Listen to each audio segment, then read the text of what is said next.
दोस्तों आज मैं 2 to 3 का पेपर अपलोड करने जा रहा हूँ। यह आपको बहुत ही मदद देगा एग्ज़ाम में। BLI 2 to 3 का पेपर है ऑर्गेनाइजिंग एंड मैनेजिंग इंफॉर्मेशन। इसमें आपको 70 मार्क्स हैं। इसमें 3 पार्ट्स हैं। पहला पार्ट जिसमें आपको 2 क्वेश्चंस करने हैं, वो 10 नंबर्स के 10-10 नंबर्स के 2 क्वेश्चंस हैं, यानी कि 20 मार्क्स का पहला पार्ट होगा। इसमें से आपको 2 ही क्वेश्चंस करने हैं। पहला क्वेश्चन आया था पहले पार्ट में, डिफाइन लाइब्रेरी क्लासिफिकेशन। अगर आप इस क्वेश्चन को देखेंगे ना, तो हर एग्ज़ाम में तकरीबन 5 मार्क्स, 2 मार्क्स या 10 मार्क्स का क्वेश्चन आता ही है। को define library classification, states different types, explain its types based on design methodology. तो लाइब्रेरी क्लासिफिकेशन आपको पढ़ना है, बेसिक टॉपिक है, तो ये आपको ज़रूरी पढ़ना है। दूसरा है explain the need and purpose of common communication format, discuss the structure of A record in common communication format. तो ये भी आपको क्वेश्चन करना है, नीड और purpose of common communication format क्या है और इसका स्ट्रक्चर भी क्या है। ठीक, ये भी आपको पढ़ना है। फिर आपको जो तीसरा क्वेश्चन आया था पहले पार्ट में, differentiate between subject cataloguing and subject indexing, बहुत ही इंपॉर्टेंट क्वेश्चन है। ये आपके नेट पॉइंट ऑफ व्यू से भी competitive examination point of view से भी बहुत इंपॉर्टेंट है। Subject cataloguing and subject indexing differentiate करना है। जब आप डिफरेंशिएट करोगे तो दोनों टॉपिक्स आपके प्रिपेयर हो जाएंगे। Describe the process of subject indexing, और प्रोसेस ऑफ सब्जेक्ट इंडेक्सिंग क्या है ये भी आपको बताना है। What are knowledge organisation system, knowledge organisation system क्या है, डिस्कस दियर डिफरेंट टाइप्स, और इसके डिफरेंट टाइप्स भी आपको बताने हैं। तो बहुत ही इंपॉर्टेंट टॉपिक्स है। अगर आपको इस आज जो फरवरी 2001 का एग्ज़ाम चल रहा है, अगर आपको इसमें ये 5-10 मार्क्स के नहीं आ जाएंगे तो 5 मार्क्स के तो ज़रूर आ जाएंगे, इनमें से कोई ना कोई, कुछ 5 या 2 मार्क्स का। तो ये क्वेश्चन आपको ज़रूर प्रिपेयर करने हैं। फिर दूसरा पार्ट आया था जिसमें आपको 6 क्वेश्चंस करने हैं 500 वर्ड्स में। वो पहले पार्ट में 2 ही क्वेश्चन, 4 में से 2 ही क्वेश्चंस करने हैं। दूसरे पार्ट में आपको 6 क्वेश्चंस करने हैं, 8 क्वेश्चन में से 6 ही क्वेश्चंस करने हैं और 500 वर्ड्स में लिखने हैं इसका जवाब। पहला क्वेश्चन जो आया था दूसरे पार्ट में, discuss the need and purpose of classification in library. वो जब आप क्लासिफिकेशन ऑफ लाइब्रेरी पढ़ोगे तो ये आपका प्रिपेयर खुद ब खुद हो जाएगा। तो वो टॉपिक मैंने बताया तो वो भी इंपॉर्टेंट है। Hospitality of notation system, what is hospitality of notional system, discuss how it is achieved. ये भी एक क्वेश्चन है। हॉस्पिटलिटी बहुत ही इंपॉर्टेंट क्वेश्चन, एरे बहुत ही इंपॉर्टेंट है, हॉस्पिटलिटी बहुत इंपॉर्टेंट, आपको प्रिपेयर करने हैं। Define the term library catalogue and index and A shelf list, differentiate between them. तो आपको टर्म डिफाइन करना है, लाइब्रेरी कैटलॉग क्या है।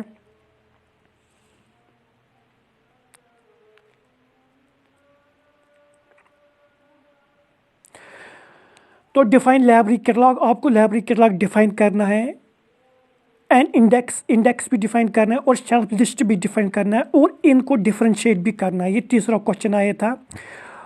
चौथा क्वेश्चन आया था, what is cartographic material, cartographic material क्या है, describe the rule for cataloguing such a material according to AACR 2R with an example. को ये भी डिस्कस करना है आपको। फिर 5वां क्वेश्चन आया था, discuss the problem of subject indexing, subject indexing में प्रॉब्लम क्या है, ये भी आपको इम्पॉर्टेंट आपका क्वेश्चन इम्पॉर्टेंट। तो सब्जेक्ट इंडेक्सिंग, क्लासिफिकेशन सिस्टम, और एक और क्वेश्चन आया था जिसके सब्जेक्ट कैटलॉगिंग, ये बहुत ही इंपॉर्टेंट है आपके लिए। What is vocabulary control, vocabulary control क्या है, status objective and method used for it.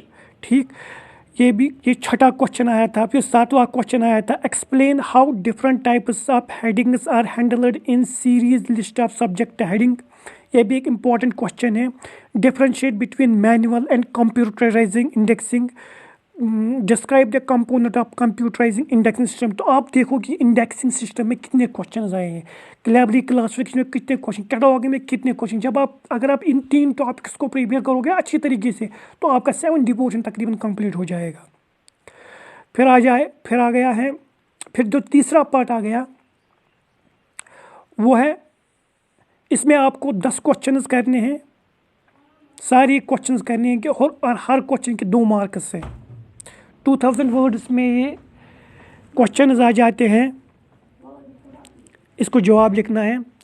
तो पहला क्वेश्चन आएगा, differentiate between knowledge classification and library classification. Knowledge classification और लाइब्रेरी क्लासिफिकेशन में डिफरेंशिएट करना है। फिर वही क्वेश्चन आया ना, कैनॉन्स ऑफ कैनॉन्स बहुत इंपॉर्टेंट टॉपिक है, बहुत ही इंपॉर्टेंट टॉपिक है कैनॉन्स, ये भी आपको पढ़ना है। कैनॉन्स ऑफ कोएग्जिस्टेंस, इसमें 2 ही मार्क्स का आया है, लेकिन अगर 2021 के पेपर में आपके 10 मार्क्स का क्वेश्चन भी आ सकता है। ऑब्जेक्टिव्स ऑफ लाइब्रेरी कैटलॉग के ऑब्जेक्टिव्स क्या है, कुछ शॉर्ट आंसर टाइप लिखने हैं। फिर आया था एक और question, symbiotic relation between classification and catalogue, what is the relation between classification cataloguing. फिर 5वां क्वेश्चन ऐसा है, internal local and exchange interchange formats, ये आपको डिफ्रेंशिएट करने हैं।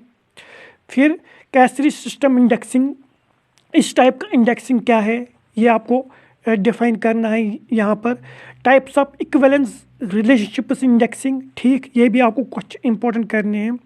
डिराइव्ड एंड असाइन्ड इंडेक्सिंग, एक और क्वेश्चन आया था, ये भी आपको इंपॉर्टेंट करें। Elementary catalogue and modified in POPSI, ये क्वेश्चन करना POPSI, क्योंकि ये आपके नेट एग्जाम में भी, कम्पिटिटिव एग्जाम में भी मदद देता है। तो ये 9वां क्वेश्चन आया था। 10वां क्वेश्चन आया था, item entry and term and system in post coordinate indexing. Item entry और term and system in post को, ये भी आपके एग्ज़ाम लिहाज से बहुत ही इंपॉर्टेंट है। आप याद रखिए ना, अगर आप सब्जेक्ट या इन लाइब्रेरी क्लासिफिकेशन, इंडेक्सिंग सिस्टम और कैटलॉग को अच्छी तरह से प्रिपेयर करोगे ना, तो आप एग्ज़ाम में अच्छे मार्क्स लाओगे, ठीक। क्योंकि ये क्वेश्चंस रिपीट होते, ऐसे ही क्वेश्चंस रिपीट होते जो इस पेपर में क्वेश्चन, अगर आप दूसरे पेपर्स पे देखोगे, दूसरे ईयर्स के क्वेश्चंस भी क्वेश्चन पेपर यही क्वेश्चन रिपीट होते जाते हैं डिफरेंट तरीक़ों से, चाहे 10 मार्क्स के होंगे, 5 मार्क्स के होंगे, 2 मार्क्स के होंगे, तो आते जाते हैं। तो फिर इसका जो हिंदी पोर्शन है वो आपके सामने मैं रख रहा हूँ। इसका जो हिंदी पोर्शन है वो ये है, हिंदी पोर्शन आप देखोगे इसी तरीके से हिंदी पोर्शन का भी है। मतलब इसका पहला पार्ट होगा, इसमें आपको 2 ही क्वेश्चंस करने हैं 4 क्वेश्चंस में से। तकरीबन 1000 वर्ड्स में इसका जवाब लिखना है, ठीक। तो ये है दूसरा 2 क्वेश्चंस अगेन आप देख सकते हो। तो इन 4 में से आपको 2 ही क्वेश्चंस करने हैं, ठीक। फिर इन 8 क्वेश्चंस में से आपको 6 क्वेश्चंस ही करने हैं। आप देख सकते हो 500 वर्ड्स में इसका जवाब लिखना है। मैंने पहले ही बताया आपको, अगर आप लाइब्रेरी क्लासिफिकेशन, सब्जेक्ट इंडेक्सिंग और कैटलॉग को अच्छी तरह से प्रिपेयर करोगे तो आप इस पेपर में अच्छा कर सकते हो। या आप ध्यान रखिए, इस बात पर गौर करिए कि इस सब्जेक्ट में अगर आप इग्नू में देखोगे, इस सब्जेक्ट में बहुत ही ज़्यादा फेल हो जाते हैं, तकरीबन बहुत ही कम ही पास हो जाते हैं। बहुत ही टफेस्ट सब्जेक्ट माना जाता है ये, इसमें बहुत कम पास हो जाते हैं, 20% के करीब स्टूडेंट इसमें पास हो जाते हैं। तो आप इस पेपर को ध्यान से करना। तो ये तीसरा पार्ट है जिसमें से आपको 10 के 10 क्वेश्चन करने हैं और हर क्वेश्चन के 2-2 मार्क्स है। तकरीबन 200 वर्ड्स में शॉर्ट आंसर टाइप क्वेश्चन है, 200 वर्ड्स में आपको ये जवाब लिखना है। आप ये भी ध्यान रखिएगा कि टाइम को कैसे मैनेज करेंगे। मतलब आपको पहले पार्ट में 2 क्वेश्चंस करने हैं, तो टाइम मैनेजमेंट का ख्याल रखना कि ज़्यादा टाइम उस पर खर्च ना हो, क्योंकि बाकी 2 पार्ट्स भी है। फिर आपके 5 मार्क्स के क्वेश्चंस वो 6 करने हैं, तो टाइम मैनेज करना बहुत ही इम्पोर्टेंट होता है इसमें।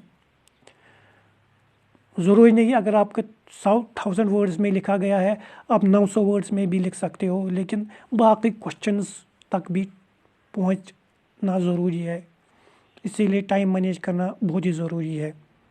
मैंने देखा है कि बहुत स्टूडेंट्स टाइम मैनेज नहीं कर पाते हैं, वो पहले पोर्शन में ही ज़्यादा टाइम देते हैं क्योंकि उनको लगता है कि पहला पोर्शन ही सब कुछ होता है। नहीं, पहला पोर्शन में 2 ही क्वेश्चंस करने 10-10 मार्क्स के।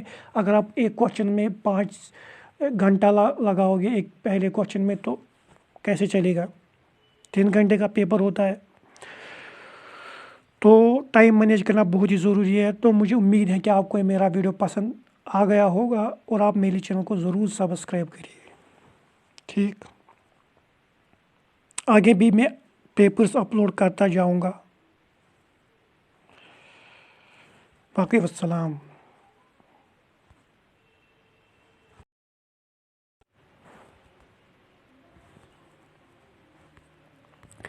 दोस्तों आज मैं